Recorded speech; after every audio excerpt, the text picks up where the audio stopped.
Hi friends, ரொம்ப ரொம்ப ஒரு முக்கியமான விஷயம், ஸ்கிப் பண்ணிடாதீங்க. நாங்கள் வீடியோ எடுக்கலான்ட்டு ஒரு லொக்கேஷனுக்கு போயிருந்தோம் காட்டுக்குள்ளே. அங்கே போனதில் ஒரு இன்சிடென்ட் நடந்துச்சு. அந்த மாதிரி யாருக்குமே நடந்துடக்கூடாது. நாங்கள் கரெக்டாக ஒரு லொக்கேஷன் பார்த்து 4 சைடு காடு இருக்க மாதிரி லொக்கேஷன் தேடி நாங்கள் போயிட்டுருந்தோம். அங்கே போன இடத்துல என்ன ஆச்சுன்னா, மண் ரொம்ப அதிகமாக இருந்து வண்டி ஒரு டைமு அலட்டுற மாதிரி ஆயிடுச்சு.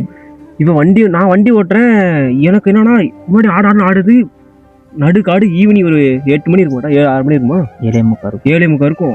ஆடுது. எனக்குன்னா என்ன பண்ணுறதுன்னு தெரியல. பின்னாடி மக்கள் என்ன பயமாக்கணான்னு சொல்கிறான் இவன். ஒன்றும் இல்லடான்றான். வண்டி நிப்பாட்டியாச்சு. சவுண்டு வேற. அது சுற்றி ஒரு 2 கிலோமீட்டருக்கு முன்னாடி ஒரு சுடுகாடு ஒன்று பார்த்துட்டு வந்தோம். வண்டி வேற ஒல்ட்ட ஆரம்பித்தோன்னே இந்த பசங்களாம் பயப்பட ஆரம்பிச்சிட்டானுங்க. அப்புறம் ஒன்றும் இல்லடா அப்படின்னு சொல்லிட்டு இறங்கி பார்த்தா சுற்றி 4 சைடும் காடு. வண்டி நிப்பாட்டுறோம். ரொம்ப பயமாயிடுச்சு. அப்புறமேட்டு என்னன்னு பாடுறா அப்படின்னு சொல்லிட்டு பார்க்குறான். வண்டி நாங்கள் 3 பேரும் இறங்கி பார்க்குறோம், பின்னாடி பஞ்சர் ஆயிடுச்சு. அதனால இனிமே எங்க போனாலுமே டயரும் வண்டி கொஞ்சம் சேஃபா பார்த்துட்டு, கொஞ்சம் அவுட்டர்ல போகாம வண்டி கண்டிஷன் கரெக்டாக இருக்கான்னு பார்த்துட்டு எங்கே போனாலும் போங்க. மீண்டும் சந்திக்கும் வரை நன்றி, வணக்கம், பாய். ஃபாலோ பண்ணிட்டு பாருங்க.